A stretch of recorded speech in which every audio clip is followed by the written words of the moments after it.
नमस्कार मित्रों, इस क्लास में आपका स्वागत है। आज हम बात करेंगे गोरखनाथ जी के बारे में। मैंने नाथ साहित्य के संबंध में पहले 2 वीडियो बना चुका हूं और भी बहुत से वीडियो मेरे इस चैनल पर मिल जाएंगे, उनको ज़रूर देखिए। जो भी हिंदी साहित्य से कंपटीशन की तैयारी कर रहे हैं उनके लिए काफ़ी महत्वपूर्ण साबित होगा। मैंने तमाम प्रमाणिक बुकों से इसके तथ्य लिए हैं, ज़रूर देखें। आप ज़रूर कामयाब होंगे। चलिए हम शुरू करते हैं गोरखनाथ जी के बारे में। आज हम बात करेंगे गोरखनाथ जी की। तो नाथ संप्रदाय के प्रवर्तक हैं। सबसे बड़ी बात है कि गोरखनाथ है वो नाथ संप्रदाय के प्रवर्तक हैं। मत्स्येंद्रनाथ आए तो और गोरखनाथ दोनों आए तो आपको गोरखनाथ ही करना है। दूसरा पॉइंट ये है कि गोरखनाथ नाथ साहित्य के आरंभ करता थे, यानी जो नाथ साहित्य है उनका प्रारंभ गोरखनाथ जी ने किया। सिद्ध मत्स्येंद्रनाथ के शिष्य गोरखनाथ जी हैं, उनके गुरु हैं वो मत्स्येंद्रनाथ हैं, किंतु सिद्धों के मार्ग का विरोध किया। लेकिन गोरखनाथ जी ने सिद्धों के मार्ग का विरोध किया। गोरखनाथ का समय और विद्वानों के मत। गोरखनाथ का समय लेकर विद्वानों में मतभेद है।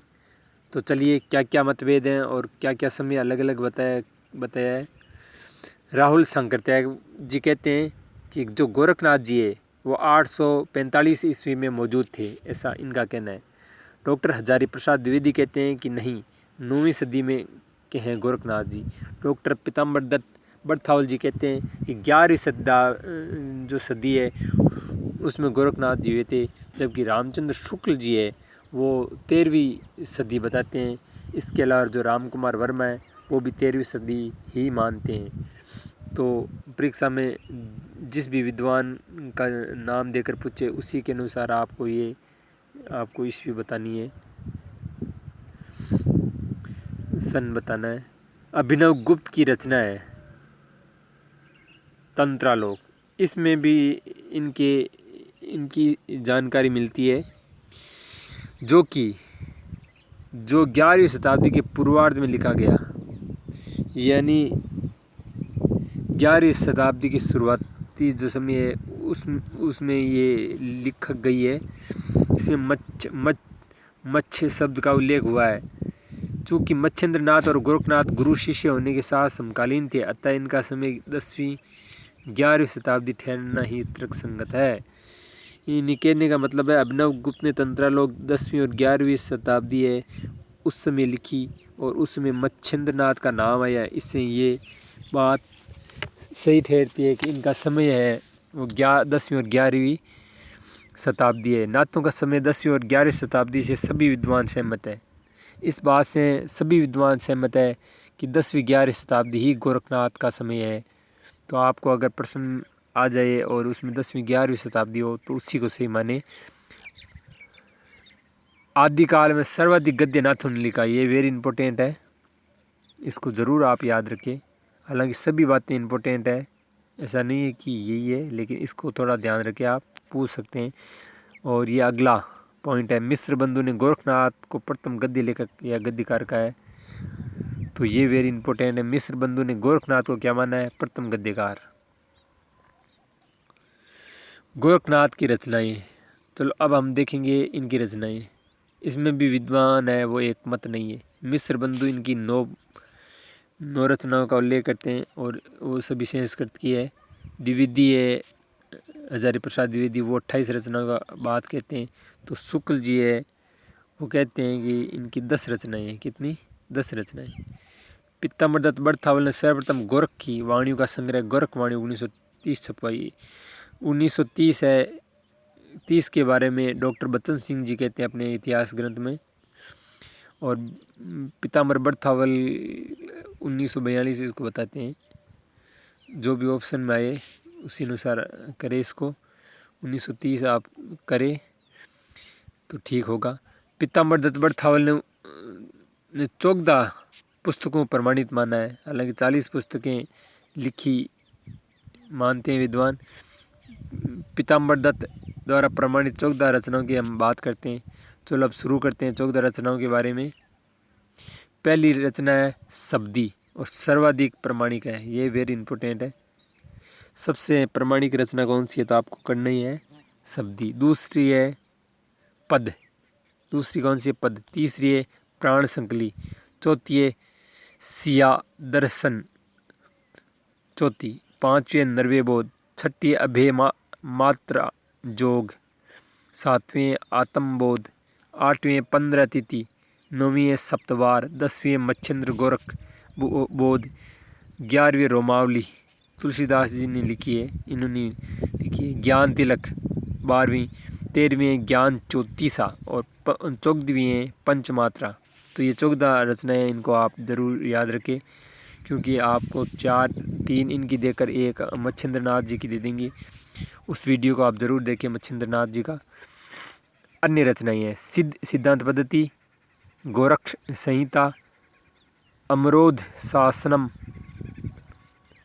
और महार्थ मंजरी, ये 4 अन्य रचनाएं हैं, इनको भी आप ध्यान रखें, ये गोरखनाथ जी की मानी जाती है।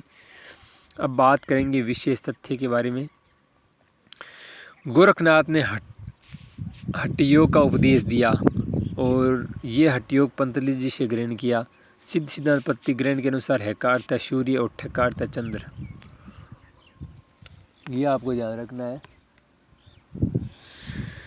दूसरा पॉइंट, गोरखनाथ जी ने ही 60 चक्रों वाला योग मार्ग हिंदी साहित्य में चलाया, ये वेरी इंपॉर्टेंट है। गोरखनाथ ने 60 चक्रों वाला योग मार्ग हिंदी में साहित्य में चलाया, ये किसने चलाया? गोरखनाथ जी ने। नाथपंथी 3 बातों पर जोर देते हैं, ये 3 बात कौन सी है? एक तो योग मार्ग, एक है गुरु महिमा या गरिमा लिखा, महिमा होना चाहिए, गुरु महिमा, और पिंड ब्रह्मांडवाद, यानी जो हमारा शरीर है उसमें ब्रह्मांड है, पिंड या शरीर को कहा गया है। चौथा पॉइंट, बौद्ध सिद्धों की तरह जाति पाति तीर्थाटन आदि का खंडन किया। जिस तरह सिद्धों ने खंडन किया जाति पाति का, उसी तरह नाथों ने भी जाति पाति और तीर्थाटन का खंडन किया। 5वां पॉइंट, रामचंद्र शुक्ल ने गोरखनाथ को पृथ्वीराज के समय का बताया है, वेरी इंपॉर्टेंट, इसको भी लगा लो। रामचंद्र गोरखनाथ को पृथ्वीराज के समय का किसने बताया? तो आपको उत्तर देना है रामचंद्र शुक्ल जी ने। 6वां पॉइंट, भक्ति आंदोलन के पूर्व सबसे शक्तिशाली धार्मिक आंदोलन गोरखनाथ का भक्ति मार्ग ही था। भक्ति आंदोलन है उसके पूर्व सबसे शक्तिशाली धार्मिक आंदोलन गोरखनाथ का भक्ति मार्ग ही था, वेरी इंपॉर्टेंट। गोरखनाथ ने अपने समय की तंत्र जनित विभत्स क्रियाकलापों से भयभीत जनता को अभय का वरदान दिया, यानी भय से मुक्ति दी, ये वेरी इंपॉर्टेंट है कि जो सिद्धों की तंत्र साधना से, तंत्र मंत्र से जिस तरह जनता को डरा रहे थे सिद्ध, उस भय को गोरखनाथ जी ने आकर उसे जनता को भय मुक्त किया, ये बड़ी उपलब्धि थी गोरखनाथ जी की। 8वां पॉइंट, गोरखवाणी की भाषा खड़ी बोली मिश्रित राजस्थानी, ये वेरी इंपॉर्टेंट, लगा लो इसको भी।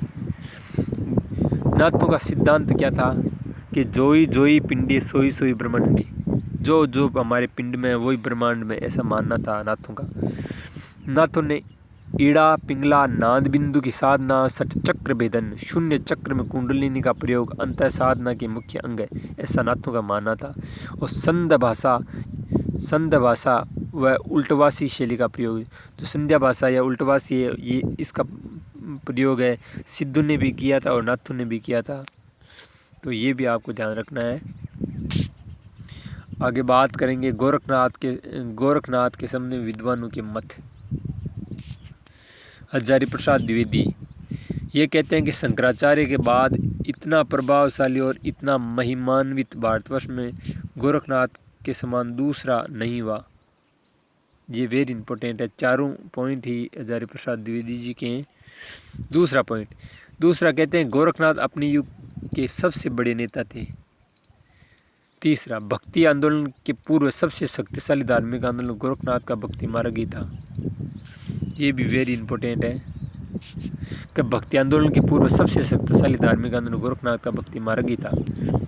चौथा है कि इनकी सबसे बड़ी कमजोरी इनका रुखापन एवं ग्रस्त जीवन के प्रति अनादर का भाव है, इससे इनका साहित्य शुष्क और निरस बन गया, ये नाथ साहित्य के संबंध में हजारी प्रसाद जी कहते हैं, जबकि सिद्धों का जो साहित्य है वो सरस था। शुक्ल जी क्या कहते हैं, देखो शुक्ल जी ने सिद्धों और नाथों की रचनाओं को साहित्य कोटि में नहीं गिना। उन्होंने कहा कि सिद्धों और योगियों की रचनाएं साहित्य कोटि में नहीं आती और योग धारा काव्य या साहित्य की कोई धारा नहीं मानी जा सकती, ऐसा रामचंद्र शुक्ल जी का कहना था।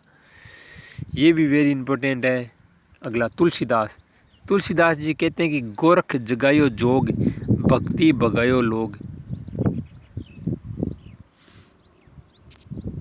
रामचंद्र शुक्ल जी आगे कहते हैं गोरखनाथ की हठयोग साधना, इस स्वरूपासना के बाह्य विधान मूर्ति पूजा बहुदेववाद को छोड़कर ईश्वर यानी घट के अंदर, हमारे शरीर के अंदर ही ईश्वर है, ऐसा लेकर चली, यानी इस बात को लेकर चली जिसे मुसलमानों के लिए आकर्षण था। क्योंकि मुसलमान भी तो एकेश्वरवादी मानते हैं ईश्वर इस संबंध में, यानी मुसलमान भी इनकी बातों से सहमत थे और खुश थे, ऐसा रामचंद्र शुक्ल जी का कहना है गोरखनाथ जी की। रामचंद्र शुक्ल आगे और कहते हैं कि इन्होंने गोरखनाथ की भाषा है वो सदुकड़ी मानी। किसने? शुक्ल जी। इसमें क्या है, खड़ी बोली मिश्रित राजस्थानी है। जो कबीर की सदुकड़ी भाषा है उससे थोड़ी भिन्न है, उसमें ब्रज भाषा कई भाषाओं का मेल है।